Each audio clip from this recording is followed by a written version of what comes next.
This week it will be the turn of the Australian gymnastics team to forge its group for Beijing, with the national championships beginning on Thursday at Melbourne's Vodafone Arena. One of the hopefuls are two world-class athletes from the West Australian Institute of Sport. Tim Sheridan reports from Perth on two amazing stories of family sacrifice for the sake of an Olympic dream. Straight arm and back leg straight. And stand up. Forward. Yep, that was better. Did you feel where your weight was when you took off? Good, that's good. Up, shoulders up.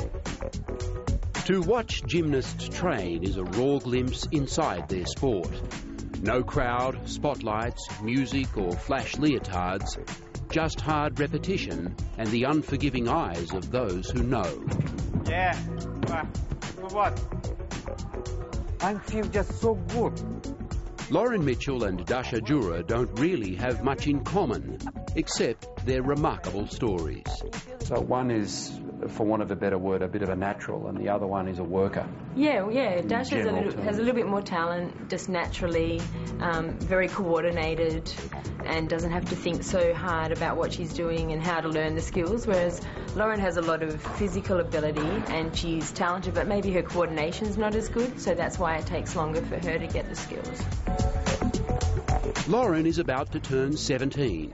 She came to the Institute 10 years ago from a local PCYC.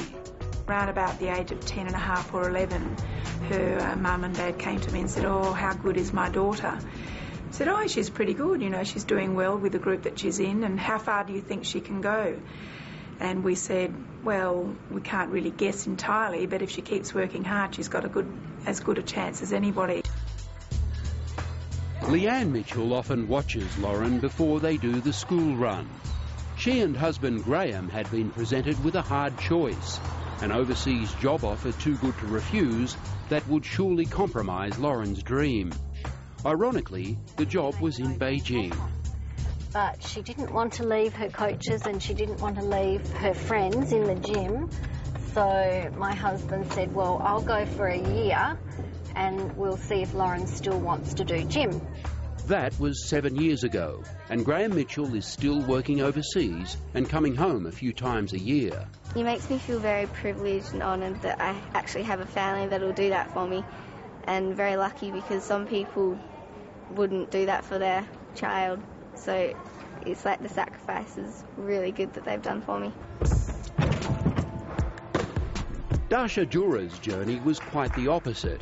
Her father, Vladimir, is always just a few metres away, busy coaching. I think I learned a lot of my values and the way I perceive the world, all that kind of thing I learned in Russia, and whereas then we moved here, and this is where I've accomplished a lot of my greatest achievements, and I've been able to, progress as a person. The Jouras are from the Siberian coal mining city of Leninsk-Kuznetsky. Irina represented Russia in the gym, and Vladimir made the national titles. Both are university-educated coaches, but when the old Soviet Union started to break up, life became tough. Vladimir drove taxis all night. It was a really hard time in Russia when we didn't have our salary for 2 years paid. 2 years? Yes. No salary for 2 years? No salary for 2 years. No one knows the exact number, but with the breakdown of the Soviet Union in the early 90s, as many as 400 Russian gymnastics coaches had to go looking for jobs around the world, literally scattering the seeds of Russian brilliance across the globe. The effect of that, of course, was to rearrange and to some extent equalise the world order of the sport. And it was no accident that a handful of those coaches ended up here in Perth. The West's Russian connections go right back and have always yielded results. Nikolai Lapchin gave Vladimir his couch for a 6-month trial, and the family followed. Their hand luggage was all they had. We came here with one bag of clothes for kids and one bag of handbags and one bag of soft toys and 200 bucks in the pocket. That's it.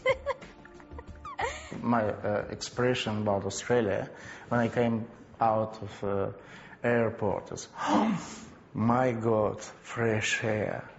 So, it was so fresh after the charcoal mine city. In the Joura's hometown, the snow would often turn black with coal dust. Little Dasha lay on gym mats while her mother coached and pulled on a leotard not long after she could walk.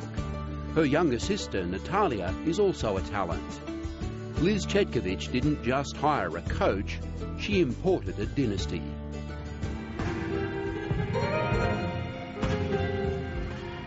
She's the most naturally, physically gifted athlete that I've seen.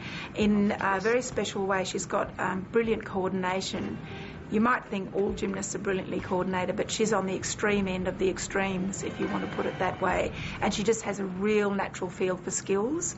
That can let her down sometimes because she learns a skill so quickly that she can lose it just as fast because she hasn't had to do the incremental learning as she's been going along. The Joura house is no gym boot camp. The sport is not discussed at home, and Dasha's natural talent has had its disadvantages. I'm going to turn this way, but your momentum will carry you over the top. National coach Peggy Liddick sees the girls twice a month. She dropped Dasha from the Melbourne Commonwealth Games team because occasional brilliance isn't enough.